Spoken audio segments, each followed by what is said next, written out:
When paranormal stories go unexplained for years, they become dark and disturbing tales of true horror. For centuries, we've tried to solve the true story of ghosts and the paranormal, to see if such events are real. Yet despite our best attempts to debunk them as fake, these creepy tales of true terror remain a complete mystery that will give you chills. The strange but true paranormal mystery of Thomas Milwood is a real ghost story unlike any other, at least as far as scary true crime stories are concerned. In 1802, a vengeful villager took his own life in the small English town of Hammersmith, just outside of London. Within a year, townsfolk found themselves confronted by an unexplained paranormal mystery, as carriages were repeatedly attacked by what they feared was a real ghost. When one man defended themselves against a late-night ghost attack, they were surprised to rip a sheet off an unknown person who escaped into the dark. The town now knew this mystery was not paranormal, but the scary person kept dressing like a ghost, and stories of their attacks kept up for a year. One night on January 3rd, 1804, a local officer named Francis Smith, frustrated by these encounters, took it upon himself to go ghost hunting and rid the town of this criminal pest for good. While patrolling, he saw the criminal dressed in all white, took aim, and made sure this scary person haunted the town no more. Much to his horror, he discovered he'd taken the life of Thomas Milwood, an innocent bricklayer who was dressed in puffy white clothing, as was proper attire for such work in the 1800s England. At his criminal trial, even though many character witnesses defended Francis Smith as a kind man who was trying to protect everyone, he was found guilty and sentenced to the gallows. The town's protests, combined with such a strange urban legend, made this mystery case grow so famous that Francis Smith received a royal reprieve directly from the crown. His criminal sentence was downgraded to a year of hard labor. The true identity behind the Hammersmith ghost remains an unexplained mystery. In 1982, Sam and Judith Haney moved onto an old plot of land in Crosby, Texas. Neither they nor their neighbors knew that a paranormal mystery was underfoot until they received a visit from an old man named Jasper Norton, who had some scary stories to tell. He'd seen that they were digging a pool outside and told them not to do it or they would find true horror. Sam didn't believe the strange tale until he made an impossible discovery for himself: 2 bodies in old caskets, and realized the chilling true story. After a forensic investigation, the bodies were determined to belong to Charlie and Betty Thomas. As a teenager, Jasper Norton remembers how he helped bury them at a proper funeral at the Black Hope Cemetery. Sam and Judith attempted to sue the developers who had failed to disclose the fact that they were living on top of an old cemetery. The case became known as the Black Hope Curse, and they were awarded $142,000 in damages for their mental anguish. However, the judge reversed the ruling when the defense argued that a full examination had never been conducted, and more bodies would have to be exhumed to prove their claims of a large cemetery under their house. The couple eventually went into bankruptcy trying to prove their claims. If the judge knew the full extent of their real-life horror stories, they might have been awarded the money after all. When they had first discovered the bodies, the Haneys were so shocked by the dark and disturbing events that they decided to put the coffins back into the ground and forget about what they had just encountered. That's when their paranormal stories of sparking clocks, moving shadows, and missing personal belongings began. They felt watched by supernatural spirits, and on the birthday of Betty Thomas, Judith's shoes even went missing and reappeared on her grave. Meanwhile, their neighbors Ben and Jean Williams would examine similar paranormal ghost stories of running footsteps, slamming doors, and the same feeling of being watched that the Haneys always had. Their stories ended in true horror when the two were mysteriously rushed to the hospital. Ben Williams had a major cardiac event and passed away, and then Jean moved back to Montana. The home's new residents soon had their own series of scary paranormal events, including haunting stories of being followed from room to room by what to them sounded like a cougar's growl. While some neighbors continued to report horror stories of floating objects and other paranormal incidents, other residents had no such ghastly ghost activity to report. Thus, the unexplained events behind the Black Hope curse remain a strange case of a paranormal mystery that has never been solved. The Selbyville Swamp Monster is a tale that has terrified southern Delaware for well over 100 years, and the real story has an unexpected ending you'll never guess is true. Originally thought to be a scary urban legend from the early 1900s, the paranormal stories stopped for a number of decades, only to resume in the 1960s. The unexplained mystery was suddenly on everyone's mind once more as odd encounters began to spread of a giant creature jumping out of the woods along Route 50 and chasing cars. So many folks of all ages were saying the same thing that people began to investigate for themselves. Sure enough, there seemed to be some kind of bipedal creature in Selbyville who would, in some strange but true stories, grab entire store-bought chickens from people who threw them into the forest. The encounters continued until eventually hunters began pulling up in full gear to take out the threat to their hometown. The creature kept running away, and a few unsuccessful hunts later is when the real story behind this paranormal mystery was finally revealed. As it turns out, the creature was not real, and the events were faked by a clever trickster named Ralph Graphouse. He got the idea after editing an article in the local newspaper about sightings of the Selbyville Swamp Monster in the 1900s. Later, his friend dressed up as a creature and let people's imaginations run wild. The paranormal hoax probably would have continued until the hunters became involved, but perhaps the strangest unexplained mystery of all is that the Selbyville Swamp Monster supposedly really did exist. In the 1920s, hunters reportedly were being chased by a screaming creature that they could not explain, and other stories soon followed.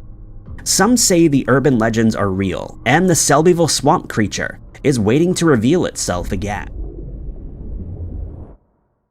Between November of 1989 to April of 1990, there were over 2,000 separate mysterious sightings of possible UFOs over Belgium. The strange but true story is a mass sighting phenomenon that cannot be explained, a paranormal mystery case that has remained largely forgotten by most. Civilian stories of the strange encounters were soon confirmed by Belgian military personnel, who at first reasoned that this mystery must be a weird science experiment from American forces. However, when F-16 jets, police officers, and multiple radar stations all tracked activity that was too fast to be from this world, these true stories could not be the result of mass hysteria. As with many paranormal mysteries, there are stories of hoaxers. The most infamous photograph of the encounter was debunked in 2011 by the originator, who came forward and admitted that the creepy backstory he had told was not true. But that doesn't account for the other 1,999 sightings in Belgium across a short period of time.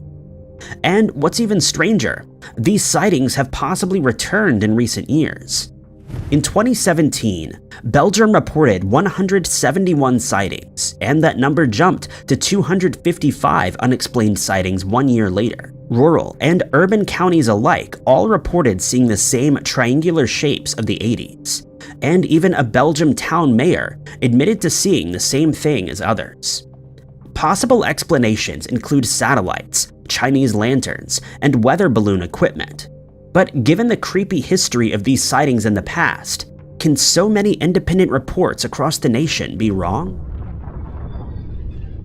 The tale of Resurrection Mary is a creepy urban legend that could mostly be real. As the scary story goes, the ghost of a mystery woman haunted the Resurrection Cemetery on Archer Avenue for many years, hence the name Resurrection Mary. A terrifying number of men have witnessed Mary's ghost, including stories from taxi drivers who'd picked up the ghostly apparition of a young woman. In some stories, she would stay the entire ride before mysteriously disappearing. In others, she would disappear from the car altogether before they even arrived. The cemetery is always where she wanted to be dropped off. Perhaps the strangest paranormal mystery encounter was in 1939 when a man named Jerry Pallas claims to have danced with the ghost at a nearby dance hall. When they got to Archer Road, she asked to be let out and disappeared into thin air. Plenty of others have reported dancing with a similar girl who agreed to go home with them and then vanished altogether. Police have received numerous reports of a woman near the dance hall who would stop into the street and disappear before cars full of people. Although these strange encounters are most likely embellished, the real story behind this urban legend could mostly be true. The paranormal mystery supposedly began shortly after a woman named Mary Bregovi lost her life in an automobile at the age of 21 and was laid to rest in the Resurrection Cemetery. Some say Archer Avenue is where she lost her life. However, the true story is that she lost her life in the downtown area, much further away. However, there is another story that the town did not remember as well. In 1927, a woman named Anna Norkus was with her father when, at 1:30 a.m., the car went off the road and down a 20-foot drop. They were heading back home from the same dance hall that Jerry Pallas and so many others would claim to have paranormal encounters at during the years since. If this version of events is real, then Resurrection Mary is a fake paranormal mystery, but not the legend of Resurrection Anna. There are at least 7 paranormal stories of ghost passengers who started appearing to taxi drivers after the Tohoku tsunami that occurred in Japan in 2011.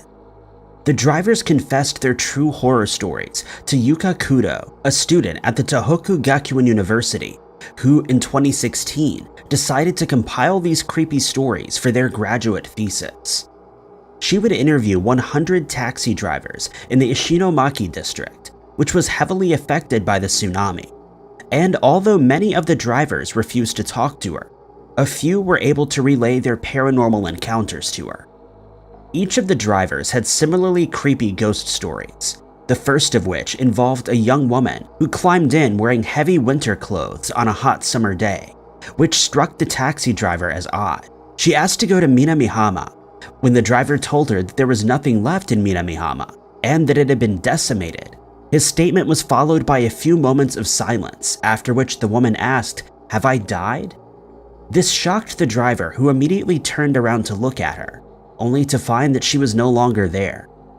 In another of these scary stories, one driver recalled picking up a passenger who asked to be taken to a house in a residential area.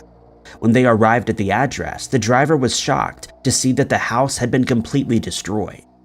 He asked the passenger if they were sure they had the right address, but got no response. And when he turned to ask the question again, the passenger had mysteriously vanished into thin air, leaving the driver to ponder over the paranormal mystery that they had just experienced. With over 20,000 lives claimed by the Tohoku tsunami and over 10,000 more missing, many people living in the northeastern Japan area have recounted having paranormal encounters, and they no longer find it strange to see ghosts wandering near affected buildings. The paranormal mystery of the cursed Basano vase started during the 1400s in a town located near Napoli in Italy. As the tale goes, the vase was originally given to a young bride as a wedding gift on the night before her wedding was to take place. But before the ceremony could take place the next morning, the woman was found deceased, and at first it was thought that she had succumbed to foul play. However, she is said to have been clutching the vase in horror shortly before she passed. The mysterious events continued after the vase was given to one of her family members. Once again, the owner of the vase was soon found deceased, and when the incident repeated itself once more shortly after, the family realized that they were dealing with a cursed object. They decided to hide the vase to stop it from affecting anyone else. Some accounts say that it was buried from sight, while others say that it was hidden by a priest, and its dark history remained a secret for hundreds of years before being rediscovered in 1988. A young man whose name isn't known found the vase where it had been buried, and he decided to sell it at an auction, gaining a profit of $2,500. The unlucky buyer, a pharmacist, was oblivious to the scary stories attached to the vase, and he too passed away just 3 months after taking possession of it. The terrifying legacy of the vase continued when it was sold to a doctor who passed away before it was bought by an archaeologist who succumbed to a strange infection 3 months later. When one more man perished mysteriously after taking possession of the vase, it's said that one of his family members threw the object from a window to end its supernatural powers. But the vase ended up striking a police officer who picked it up with the aim of charging the person who threw it. The family received a fine for littering, but refused to keep the vase, and when the police officer tried to have it added to a museum's collection of artifacts, they too refused to accept it, for the legends of its horrific effects had spread too far. It's believed that the vase has been reburied, though its location remains an unknown mystery. Hotel Monte is located in the French Quarter of New Orleans, and like many other buildings in that area, it's known for scary paranormal stories of the spirits that dwell within. Guests at the hotel have experienced strange paranormal mysteries, one of which originates from the 1800s when a young boy named Maurice visited the hotel with his parents. It's said that he passed away after suffering from a terrible fever, and his mother returned to the hotel on the anniversary of his passing every year. On one occasion, Maurice appeared to her to explain that he is fine and that he didn't need to cry anymore. Ever since, many guests have awoken in the middle of the night to see the boy standing at the foot of their beds. In 2014, a family was staying at the hotel when they experienced a paranormal encounter of their own. They realized that when the two adults used the elevator, it ran as it should, but when their teenage children attempted to use it, it would inexplicably stop on the 14th floor. Other guests have recalled feeling the hand of a child grabbing theirs, only to find that there's no one there. Some guests hear the sound of a lone jazz singer in the hotel's lobby. There have also been reports from visitors who see the face of a deceased clockmaker and a grandfather clock that stands in the hotel, adding to the unexplained mystery. When the International Society of Paranormal Research decided to investigate the hotel in 2003, they found that the building was teeming with spirits, one of which was known as William Red Wildermuir, who passed away in the hotel while employed there. On another occasion, a couple had a scary paranormal encounter when they mistakenly got off the elevator on the 14th floor. They started seeing the spirits of children in the hallway. In an instant, the children stopped playing to stare at the couple, who quickly turned and ran back to the elevator in terror. Many other paranormal stories have come out of Hotel Monte, and it's said that visitors to the building need to have nerves of steel to make it through the night. Paranormal horror stories usually last for a short while, but one family by the name of SMurl lived through a real-life horror story that would not meet its creepy conclusion until 15 years had passed. Jack and Janet SMurl were forced to move out of their house in Pennsylvania after it picked up flood damage in 1974. They found a new home in West Pittston, and although it needed some work done, it was a duplex, meaning that Jack's parents could live with them. At first, the paranormal encounters were dismissed as everyday events when objects that inexplicably disappeared were thought to have merely been misplaced. On another occasion, a stain on one of the walls would keep reappearing after it had been painted over, but the family didn't think much of it. However, the scary stories became more frightening when appliances in their kitchen would catch fire despite not being plugged in. They soon started noticing a rotten smell throughout the house, but were unable to find its source. But the paranormal mystery only intensified when they started hearing the voices of spirits, and they soon realized that the voices were those of their deceased relatives. The horror story became even scarier when the neighbors reported hearing the same voices coming from the house, despite there being no one in the building at the time. The family started seeing black creatures that floated through the house, and shadow people that always seemed to linger just out of sight. Demonologist Ed Warren visited the house, and he described seeing a strange smoke-like substance in a mirror. The smoke started spelling out words on the mirror, telling Warren to leave the house immediately. The paranormal story seemingly had no end, with the family experiencing wall fixtures flying off the wall, family members being pushed down the stairs, and a mattress being flung across one of the bedrooms. Ed and Lorraine Warren conducted an investigation and found that the house was possessed by a demon that had control over 3 other spirits. An exorcism was performed at the house in 1986, after which the family at last found peace in their home. But it wasn't long until real horror would enter their lives once more.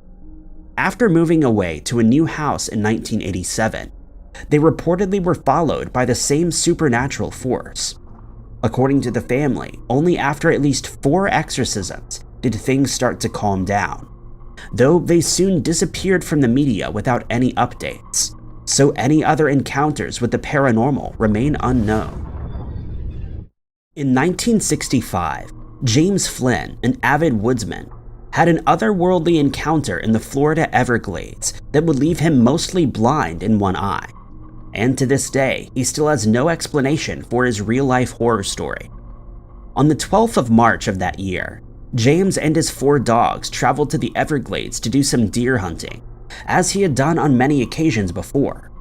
He spent the first 2 nights in the marshy area without incident, but on the 14th of March, he experienced something he later says is strange but true, a mysterious event he simply couldn't explain. As he was cooking dinner on his campfire, his dogs suddenly ran off into the woods, and he assumed that they were chasing a deer. He assumed that they would return to the campsite on their own, and didn't think much of it until he heard a large bang that sounded like a round going off.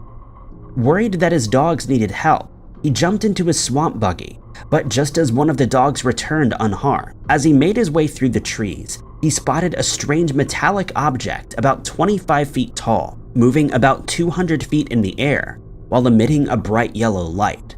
And that's when his horrific encounter began. The object disappeared, only to return a few minutes later. When the object appeared to land in a nearby clearing, he used his binoculars to take a closer look, and he realized that he was looking at a strange glowing craft. He intended to solve his curiosity as he carefully creeped to the craft, which he described as an upside-down cone that emitted an orange light. He noticed that it had what seemed like portholes around its sides.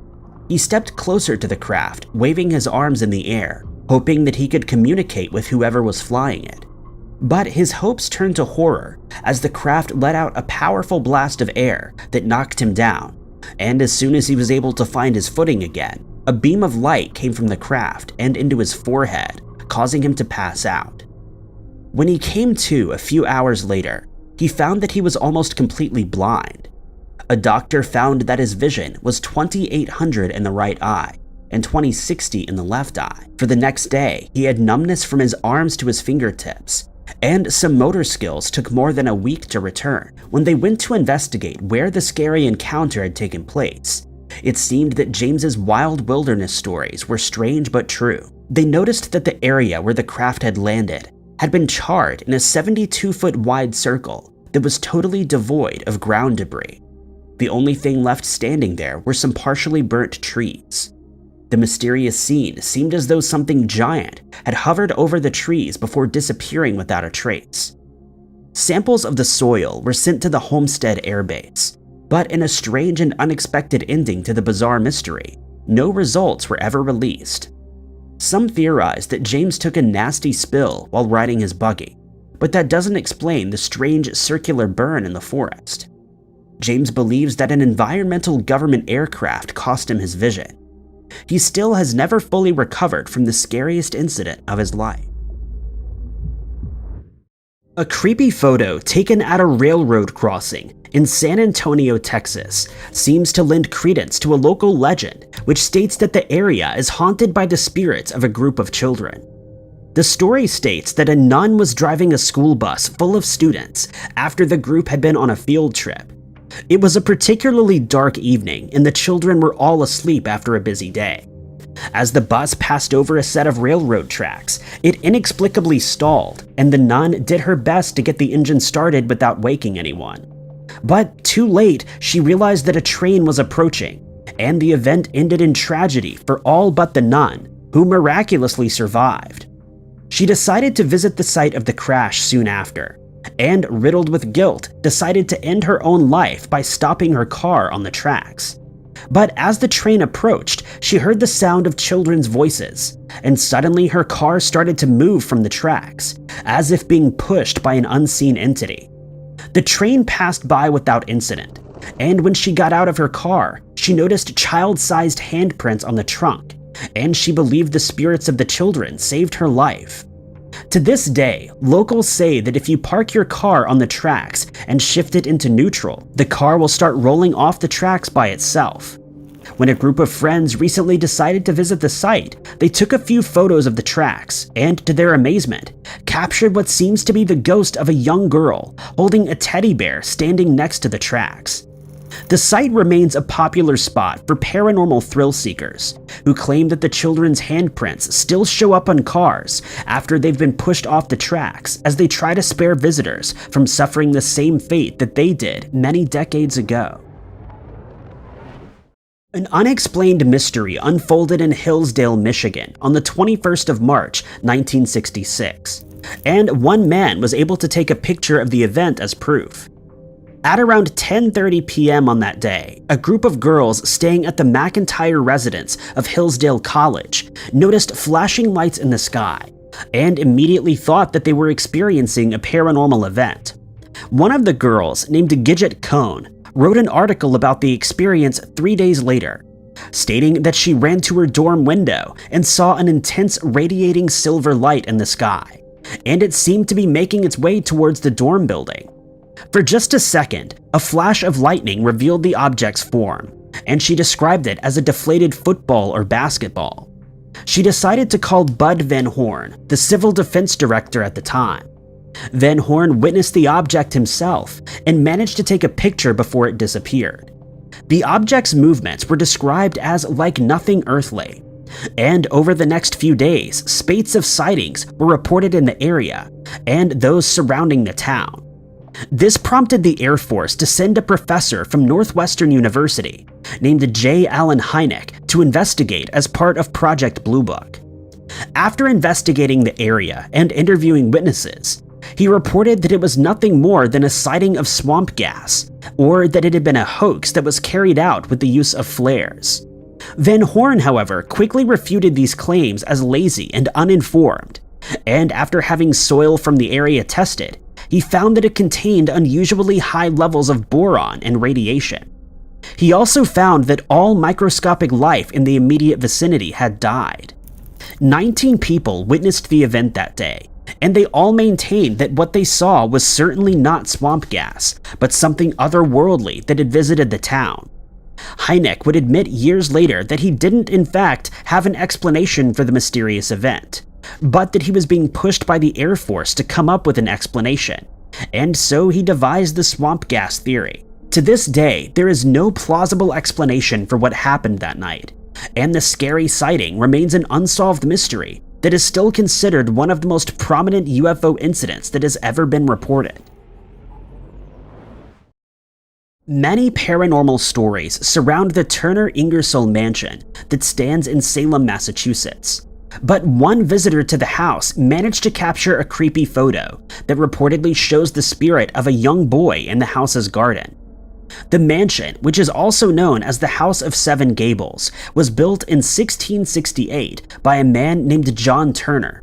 And at first it was a modest house with just 2 bedrooms and 2.5 stories tall.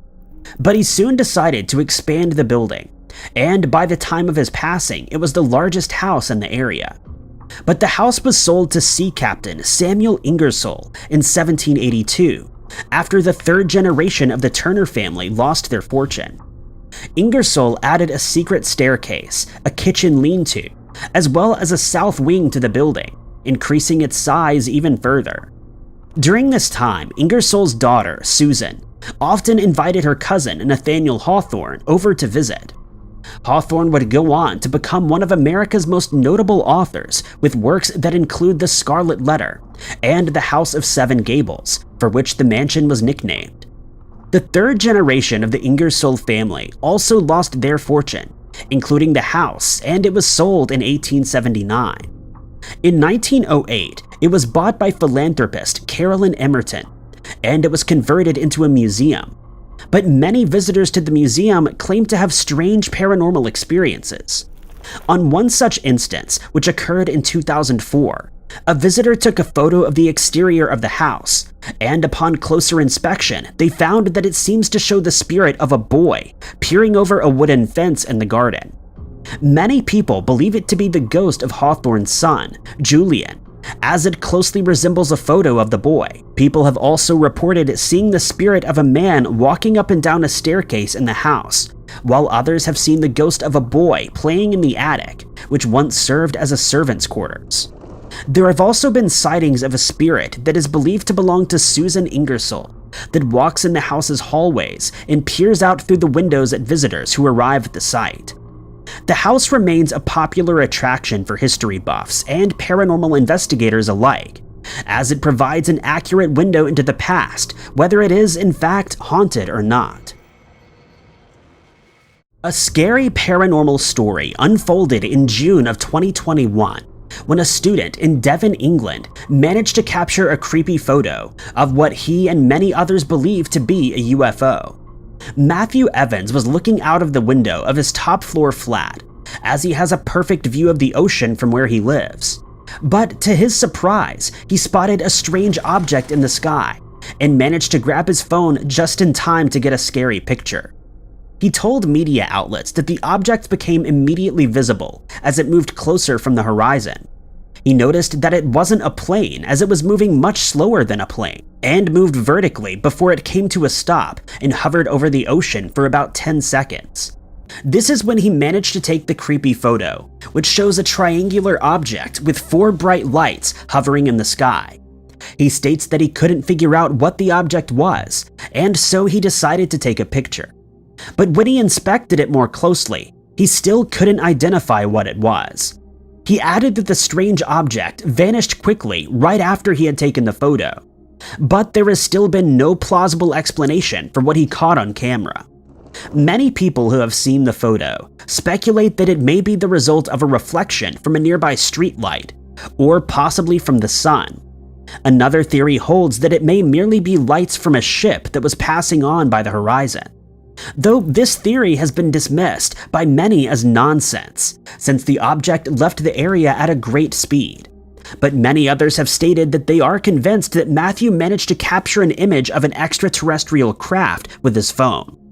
No official investigation was launched into the matter, and for now at least, it remains speculation and a paranormal mystery that may never be solved. An Australian man, only known as John, appeared on the Believe Paranormal and UFO podcast in August of 2021, where he claimed to have lived through a terrifying paranormal horror story. While traveling in the Australian outback on Boxing Day in 2020, John decided to do some fishing from his kayak. He realized that he was being followed by a creature in the nearby brush, and every time he made a stroke with one of his oars, the creature would take a stride forward. He decided to stop and see what would happen, but the creature followed suit, stopping at the exact same time. As soon as he started rowing again, the creature would follow him again, and he was convinced that he was being hunted. As he became ever more panicked, he decided to take a photo, and he, as well as many people who have looked at this creepy photo, became convinced that he was being stalked by a half-man, half-dog creature that he has dubbed Dogman. He was too afraid to investigate the area by himself, and states that he struggled to sleep for about a month after the incident, as he would have recurring nightmares of the creature following him. But he returned to the area to do more fishing soon after, and had another similar experience. He says that he heard a bang coming from the bush, followed by the sound of someone or something running. He could hear the creature smashing trees and shrubs out of its way as it ran, but he was unable to get a sighting of it this time as the brush was too thick. Next, the creature let out a series of massive roars that petrified him, and for the next 10 minutes, he rode feverishly to escape the area and finally made it back to the safety of his car. He states that the creature would roar and then take a deep breath that was louder than the actual roar. He adds that he knew he needed to make his way out of the area, or he would likely lose his life. He believes that he was lucky to escape the ordeal, as he had no phone service in the area, and hadn't been carrying a fishing blade or any other tools that may have helped him fight off the strange creature. He states that he had heard rumors of the dog man, but never thought that it was real until he actually saw it with his own eyes. He decided to speak about his encounter, as he's afraid that someone else may travel to the area and encounter the beast, possibly losing their lives in the process. The unexplained mystery of the Stevenville UFO sighting occurred on the 8th of January 2008, when multiple witnesses, including a police officer and a pilot, reported seeing strange lights in the West Texas skies.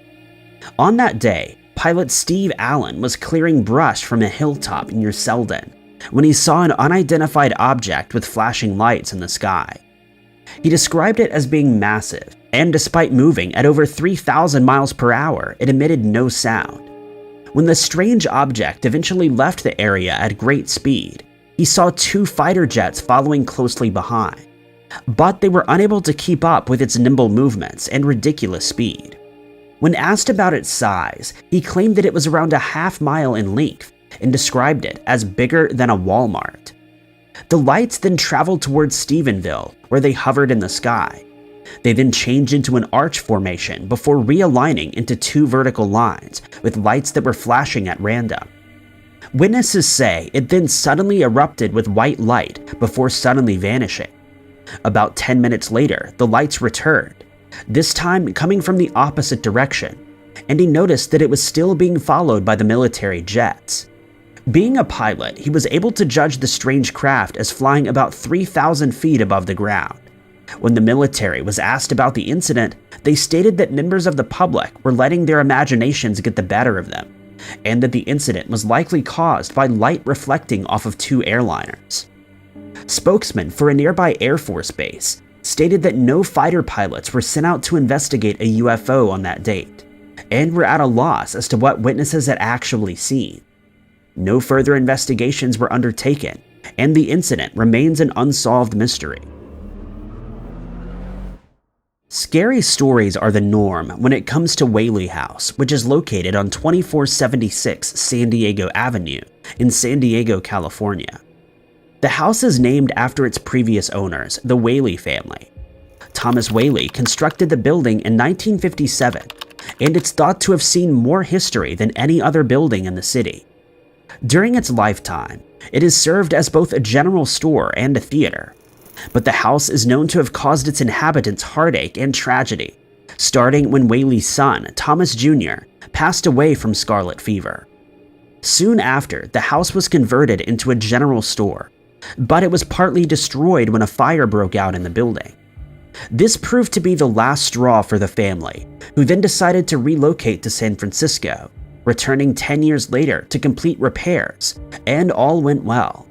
But in 1868, one of their other children took her own life after learning that she'd married a con man who left her on their honeymoon.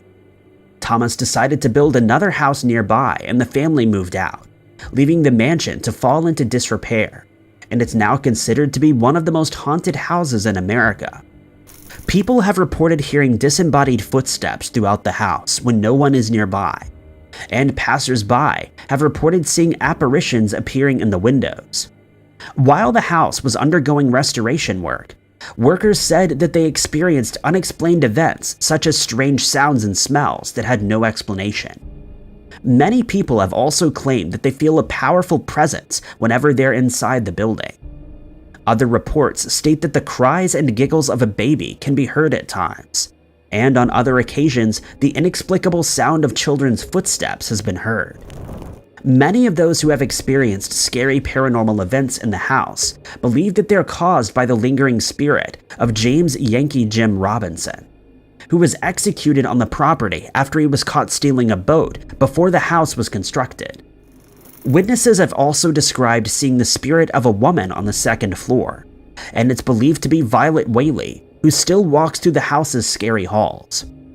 Added to these sightings are reports that Thomas can be seen on occasion, still wearing the top hat and coat that he donned long ago. Supernatural events are often attributed to one specific item, such as the wedding dress of Anna Baker, the daughter of Elias Baker. The Baker family was well known in the Altoona area of Blair County in Pennsylvania, as Elias was a steel worker with shares in the county. But when Anna fell in love with one of his workers, he forbade them from getting married as he believed the man to be too low class to be a part of this family. But against his wishes, the couple continued to see each other, eventually buying a wedding dress for Anna. But when Elias found out about their plans, he bought the steel mill where the young man was working, ensuring that their wedding plans were thwarted. Anna vowed to never marry, but occasionally wore the wedding dress and danced around as if she was at her own wedding. When Elias passed away in 1849, Anna attempted to rekindle her relationship with the man, but she found out that he had already married someone else, and she locked herself in her room, living as a recluse. She gradually went insane while staying in the room and eventually passed away, but many people believe that she's still present in the house. The house currently serves as a museum, with Anna's room left exactly as it was at the time of her death. Her wedding dress was put on display in a glass case, after which creepy and inexplicable events started to occur. The case holding the dress would start violently shaking for no reason. The event even was captured on camera on numerous occasions. At times, it would be found in different positions as if it had been moved by unseen hands. It was also seen to sway back and forth on its own, despite there being no draft in the room. On several occasions, the swaying has been accompanied by the sound of a music box that is kept in the same room, which starts playing its tune of its own accord. Some visitors have stated they've started feeling nauseous when staring at the dress. Some even complained that they started experiencing hallucinations. Staff at the museum became so wary of the dress that they decided to hang a cloth over the case to stop the inexplicable effect that it had on its guests. Staff and visitors to the house have reported seeing furniture moving by itself, and Anna's reflection has been seen in the glass case, as well as in a mirror in the same room. But it's not just Anna that reportedly dwells in the building. Another spirit, that of an older woman in a black dress, thought to be Elias's wife, Hetty, has been spotted along with the shadowy figure of a man, reported to be the spirit of Elias himself. Inexplicable events have been linked to a painting known as The Hands Resist Him, painted by Bill Stoneham in 1972. The painting, which is a self-portrait of Stoneham when he was 5 years old, includes the image of a boy standing in front of a window next to a creepy doll. Outside the window, two sets of hands can be seen, and they're meant to represent a different world in which different possibilities exist. The glass panes of the windows represent the thin veil between the two worlds. The painting was bought by John Marley, who plays the character of Max in The Godfather, before changing ownership a few times and eventually becoming the property of a couple living in California. In the year 2000, it was put up for sale on eBay, together with a paranormal story that many people believe to be true. The couple claims that both the boy and the doll would start to move as soon as night fell, and on several occasions they witnessed both characters moving off of the canvas. They also witnessed the boy and the doll fighting with each other during the night, causing their young daughter to become terrified. Some bidders who viewed the painting online claimed that they started feeling nauseous and that their children would become so frightened after seeing it that they would run away in terror. One man who tried to print the image stated that his printer immediately malfunctioned, while others have said that they were touched by an unseen force. The painting eventually sold for $1,025 to a bidder in Michigan, and it's currently being kept in storage, despite the buyer receiving offers at far higher than the price at which it was bought. No explanation has been found for the strange events that were brought on by the painting, and it remains a paranormal mystery. The inexplicable case of the Buk Box started when a 63-year-old man named Jason Haxton won an auction on eBay for a Jewish wine cabinet. But as soon as the box arrived at his home, he started experiencing supernatural events that have left him baffled. Jason states that when he first handled the box, it felt as if it was turning into a liquid in his hands. He then started experiencing intense abdominal pains, and he firmly believes that this is the result of a spirit called a Buk. He goes on to explain that he started having terrible nightmares of an old haggard woman whose spirit was attached to the box. The listing on eBay stated that the box had always been kept closed in an area that was out of reach so that it could never be opened, as instructed by the seller's grandmother. After paying $280 for the box, it arrived at Haxton's house, but rather than being filled with wine bottles, it contained a goblet, 2 locks of hair that had been tied with a string, pennies dating back to the 1920s, a candlestick holder, a dried rosebud, and a granite statue containing Hebrew engravings. Haxton didn't believe that the box was cursed, as he considers himself a man of science, but soon after receiving it, he started experiencing a spate of bad luck. He started feeling ill on a regular basis, but his luck changed as soon as he followed his rabbi's advice to place it in a gold-lined wooden cabinet that helped contain the spirit that was attached to it.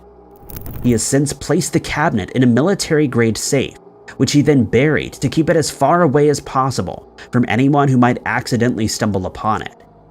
He states that he's received thousands of offers from people who want to buy it from him, but he feels that it would be unethical to sell it, as the cursed object would bring them the same bad luck in return. The box and its inexplicable events served as the basis for the horror movie called The Possession, in which a girl is cursed by a spirit that's been attached to a similar wooden box. Haxton initially intended to gift the box to a friend of his who works as an illusionist, but the man wisely refused the gift. A true paranormal story that comes from Massachusetts is the strange cryptid known as the Dover Demon. This weird animal is believed to have stalked the small town of Dover in the 1970s. What makes the Dover Demon stand out from the large number of other cryptids and paranormal creatures that are said to lurk in America is just how limited sightings of this strange creature are. The first known sighting of the Dover Demon took place on the evening of April 21st, 1977. 3 teenagers were driving at night. They hadn't been drinking, though according to the driver, they were out looking for alcohol. It was about 10:20 p.m. when the driver spotted something crawling along a low stone wall. At first, he thought it was a normal animal like a dog or a cat, but when the headlights of the car swept over it, he realized he was very wrong. The mysterious creature was about 4 feet tall, humanoid, with an orange-colored hairless body. It had a large watermelon-shaped head and a thin body. Its hands and feet were large with thin fingers that gripped onto the wall. When it looked over at the car, its eyes shone orange. In a matter of moments, the creature was out of sight. The driver's 2 companions didn't see it and asked him to drive back so that they could get a look, but when they returned, it was gone. Later that same evening, another teenager saw the creature. It was dark, and at first he thought it might be someone he knew. He walked towards it, but the creature ran away. He realized this wasn't a person and ran after it before deciding it was too dangerous and leaving. The next day, it was seen by a 3rd person. The sightings were reported to the police. The officer who took the report said they were all trustworthy people and didn't think they were the type of people to play a practical joke, but he couldn't see any other explanation. When a radio presenter asked for any news, the police had begun to refer to the creature as the Orange Man, which made the Dover Demon famous, as more people then heard about the story. There have been a few reports of similar-looking creatures over the years, often in wooded areas near Dover, but the actual Dover Demon isn't believed to have been seen since. In some ways, this makes it seem even more believable that the sightings were of something weird rather than made up. Possible explanations for the creature have been a diseased raccoon and a baby moose, but none of these quite fit the description, and many in Dover have to admit they simply don't know what the paranormal creature was. There is no shortage of cursed paintings that are believed to possess the paranormal. Of all the supposedly supernatural pieces of art, a Victorian piece that hangs in a University of London hallway might have the most disturbing backstory. Man Proposes, God Disposes is an extremely unsettling piece of art painted by Sir Edward Landseer in 1864. Its inspiration was the failed Franklin expedition that had taken place a few decades earlier. The Franklin expedition has now become the stuff of legend. Two ships, the Terror and the Erebus, set sail to the fabled Northwest Passage, a sea route from the North Atlantic to the North Pacific. Sir John Franklin was an experienced explorer, and when he left England with 128 men, it was believed that he would finally find the route, but instead he found disaster. There's still speculation about what happened to the sailors. The two ships became locked in ice, and apparently the men abandoned the ship. Many would have succumbed to the elements or illnesses that were common on ships in those days. Lead poisoning from contaminated canned foods is also likely. Then there are the bones that have been found with clear signs of human tool marks. When news of the failed expedition reached Victorian England, they were shocked. Many refused to believe that proper Englishmen, as the sailors were seen to be, would possibly even think about consuming their fellow man. So when Landseer created this piece inspired by the expedition, it's not surprising the painting quickly attracted a negative reputation. The piece was bought by Thomas Halloway, who ran a university for young men. He broke the record for the most money paid at auction for a contemporary piece of art, and seemed keen for the students at his university to be able to ponder what the artist intended to express. Ever since then, the painting has been disturbing students. The gallery where it hangs is often converted into an exam hall at the end of term. According to the university legends, any student that sits beside the painting will fail their exams. On one occasion in the 1970s, a student refused to sit by the painting until it was covered up. Now every exam season, the painting is covered by a large flag. There are more rumors about students losing their lives after sitting beside the painting.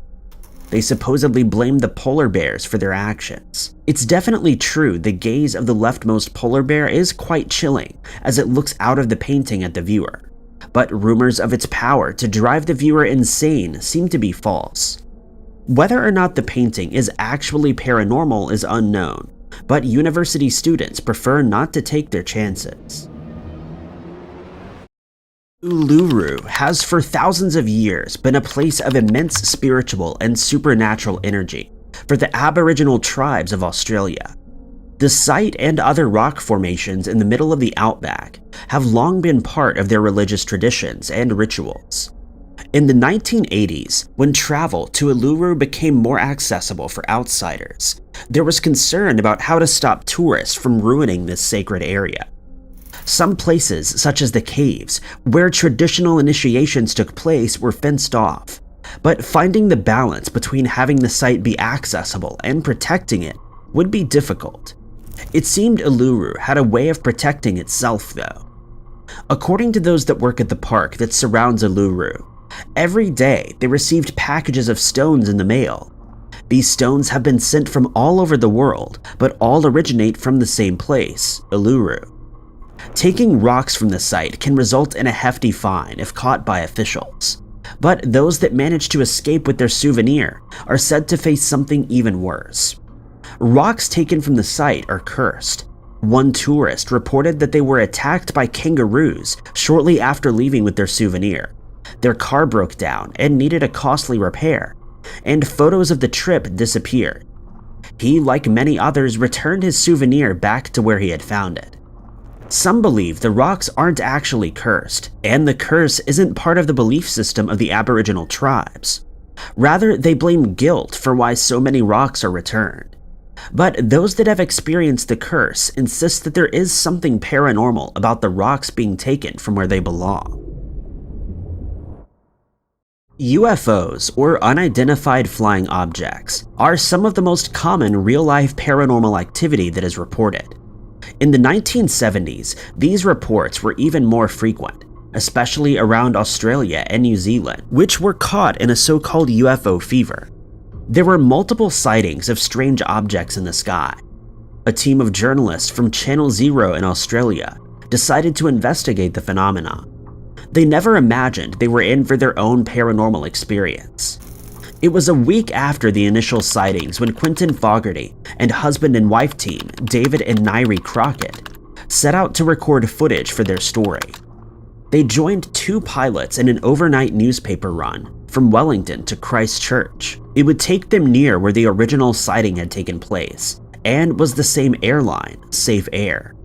Despite this, they didn't expect to get much other than B-roll footage of the flight to be played between interviews with the original witnesses. Those plans quickly changed though, when the pilot saw some strange lights shortly after takeoff. All 5 people aboard the plane saw the light dancing across the sky, and the journalist managed to record footage of the strange light. Rather than be amazed by the possibly paranormal specter, they were terrified. After landing in Christchurch, Nairi refused an offer to return back to Wellington on the same plane, and another journalist, Dennis Grant, took her place. The lights returned on the return trip, dancing in the sky. At one point, it seemed to get closer to the aircraft and would follow it, but they could never make out exactly what it was. The next day, the sightings were reported to the authorities. Nobody was sure what exactly they had seen, but there was worry that it might have been military aircraft. Skeptics claimed the lights were either from squid boats, Venus, or even faked by the team itself. But those that saw the phenomenon firsthand deny this. The pilots in particular were insistent that this wasn't something they had seen on a regular basis, like squid boats or planets. They also point out that there was radar evidence that something else was in the sky with them. The Department of Scientific and Industrial Research investigated the case and filed a classified report just a few weeks later. They could not explain the phenomenon, but thought the UFO might be caused simply by filming through a glass window. It officially remains unexplained. The paranormal and conspiracy theories often go hand in hand. But just occasionally, those paranormal conspiracy theories turn out to be true stories. Throughout the 1970s and 1980s, there were rumors about US government organizations using supernatural techniques to try to get the upper hand during the Cold War. There were a series of leaks, and eventually Project Stargate was officially revealed. Project Stargate was the code name for a series of experiments and programs that focused on using psychics to aid in intelligence operations. The project was started by the CIA, who had gotten word that the Soviet Union were running their own similar project.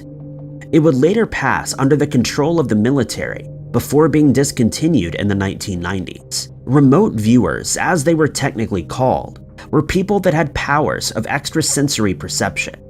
They could see, hear, or feel things that they shouldn't have been able to. Telekinesis was also experimented with, but remote viewing seems to have been the favored skill in this project.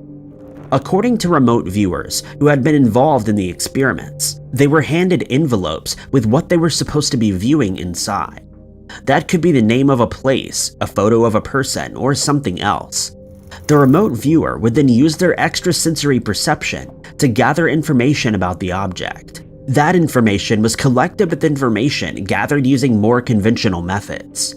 The powers were used for everything from locating hostages to tracking wanted criminals. On one occasion, a remote viewer was shown the photo of a suspected KGB agent. The viewer claimed the agent liked to use a pocket calculator. And sure enough, those investigating the agent found a radio disguised as a calculator on his person. At first, the project was seen as value for money. Remote viewers were often already military personnel and weren't paid any more than they had been while they were in the regular military. It was described as a cheap radar. But as more and more leaks came out and concerns about the project grew, it eventually shut down. Those that believe Project Stargate had been onto something claimed that about 15% of the reports were accurate, but officially the project was a failure. The reports weren't detailed enough to be actionable on their own, and other resources were much more valuable.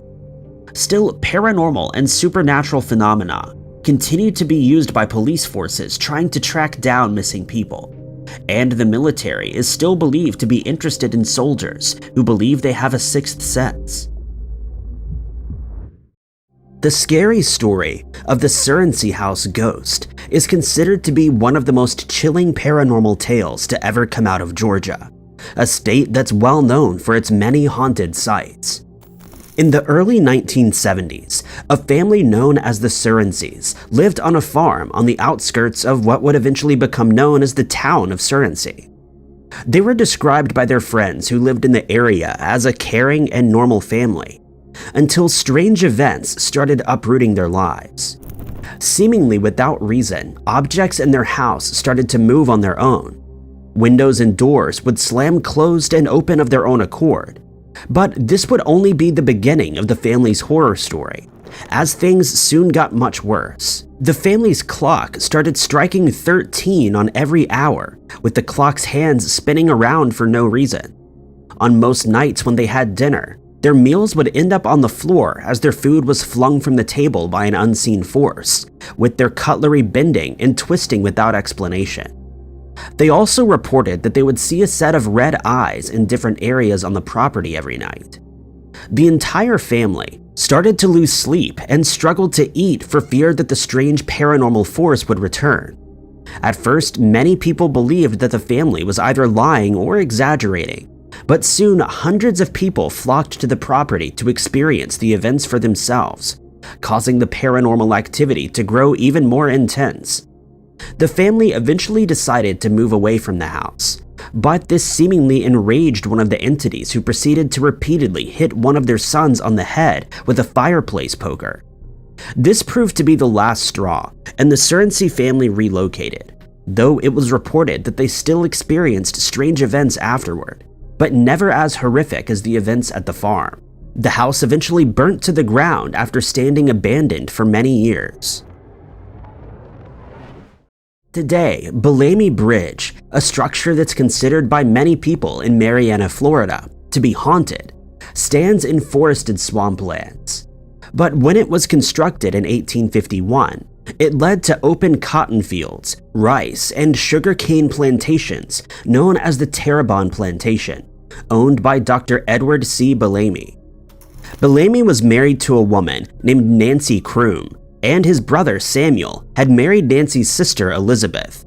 On the day of their wedding, which took place in the Belamy Mansion's rose garden, Elizabeth was dressed in a beautiful gown, and in her vows to Samuel, she said that she would always love him and never leave him. After the ceremony had finished, she went upstairs to take a nap. But while she was sleeping, the sleeve of her wedding gown touched the flame on her bedside candle and caught fire, causing her to run down the stairs while trying to extinguish the flames. Unfortunately, she never recovered from the incident and she passed away a few days later. Samuel's grief was too great and he would ultimately end his own life. But it's said that Elizabeth still walks in the area around Belamy Bridge looking for her lost love. Witnesses describe seeing a woman running through the trees, her wedding gown ablaze as she frantically searches for Samuel. Some people believe that the tale is merely a ghost story that came to be after townspeople started spreading rumors about Elizabeth's passing.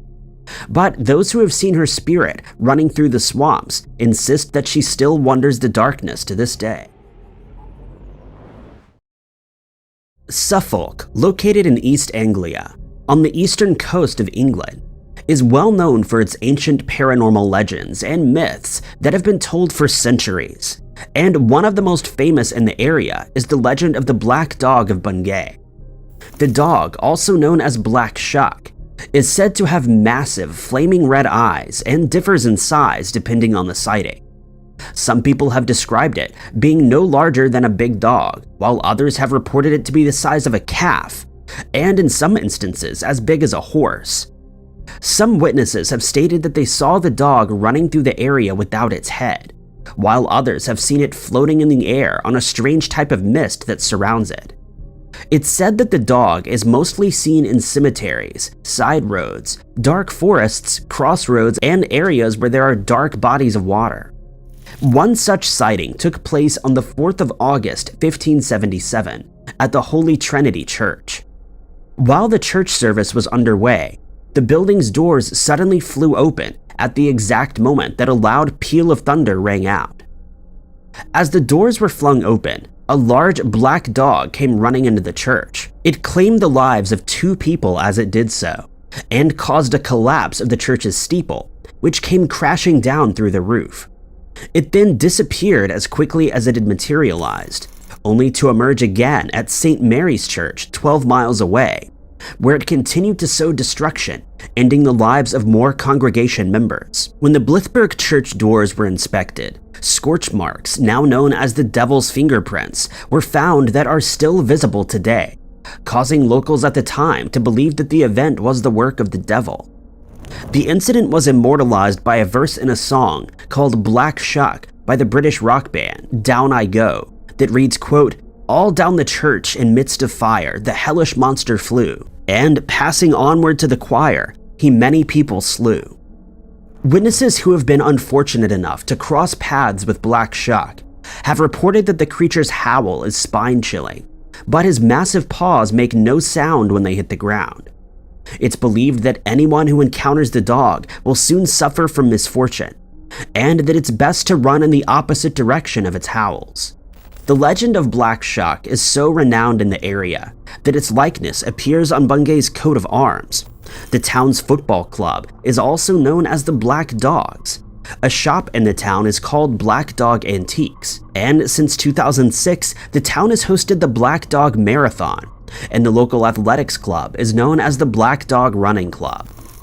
Whether the paranormal events that occurred on that fateful day really were the work of Black Shuck, its legend remains intact and will continue to be told for many decades to come. At around 4:15 p.m. on the 7th of November 2006, 12 employees at the O'Hare International Airport reported to the federal authorities that they'd witnessed a scary paranormal event in the area over Gate C-17. The first to see the strange object was a ramp employee who was in the process of pushing an airplane back before its scheduled takeoff to Charlotte in North Carolina. The employee then made the plane's crew aware of what was happening, and the pilots, mechanics, and airline management all confirmed what he was seeing.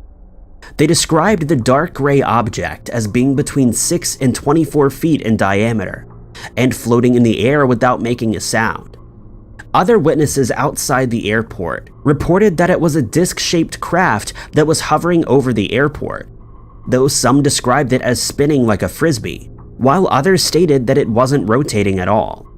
It appeared to be hovering just beneath a cloud canopy, about 1,900 feet from the ground, and in an instant, it shot up through the clouds, leaving a circular hole through which the witnesses could see clear skies. Those who saw the object stated that it was difficult to follow, as it had passed through the clouds and eventually disappeared from sight altogether. At first, the FAA denied that there had been any such sighting, but when a Freedom of Information Act request from the Chicago Tribune revealed that a call had been made by the airport supervisor to the FAA, they stated that it was in fact caused by a weather phenomenon. The agency refused to investigate any further since the object wasn't picked up on radar, but the National Aviation Reporting Center called for an inquiry to be carried out, as it shouldn't be possible for a strange object to hover over a busy airport without investigations being carried out. Those that saw the strange object maintained that it was not like any man-made craft that they had seen, and many have expressed their frustration at the fact that the US government refuses to investigate further, especially since the event was witnessed by more than a dozen people who saw it from different locations. A ring owned by silent film star Rudolph Valentino is said to have paranormal properties since it's rumored to be cursed. Valentino bought the ring, which is known as the Destiny Ring, in a store that was located in San Francisco. The owner of the shop initially refused to sell the ring, stating that he couldn't do so with a clear conscience as it was cursed. But Valentino managed to convince him, and he bought the ring, which contained a tiger's eye crystal. He wore the ring during the recording of the film The Young Rajah, which turned out to be the actor's only failed movie. He acted in one more film, after which he collapsed and underwent surgery for appendicitis, though the condition had been misdiagnosed and he soon passed away, still wearing the ring. The ring was passed along to his lover, actress Pola Negri. Soon after receiving the ring, her career took a dive and she became ill. Believing that the jewelry was cursed, she gave it to singer Russ Columbo, who lost his life days later when he was shot by one of his friends. The ring then went to his good friend Joe Casino, who put it on display, believing that the curse was a mere fantasy. He eventually decided to wear the ring, and shortly after he was hit by a truck and passed away. Casino's brother, Del, inherited it, and he kept it locked away at his house. Not long after, Del's house was robbed and the ring was stolen. But before the thief could make it out of the building, he was confronted by police and his life was ended. The ring was found in his pocket. It was then requested by a film director that the ring be worn by Jack Dunn, who was being considered for a role in which he would portray Valentino in his biopic. Just weeks later, he passed away from a medical condition. After so many misfortunes, the ring was placed in a vault in a Los Angeles bank owned by Del. But soon after, the bank was targeted in a series of robberies and fires started breaking out in the building. It's not known where the ring is today, but a portrait of Valentino and Negri in which the ring can be seen sold at auction in 2017 for close to $200,000. However, whether the curse was real remains an unsolved mystery. Thank you guys so much for watching. If you liked this video, be sure to hit that like button. Also, don't forget to subscribe and click that notification bell to keep up to date with all of our future uploads. But I've been Ty Knots, and I'll catch you guys in the next video.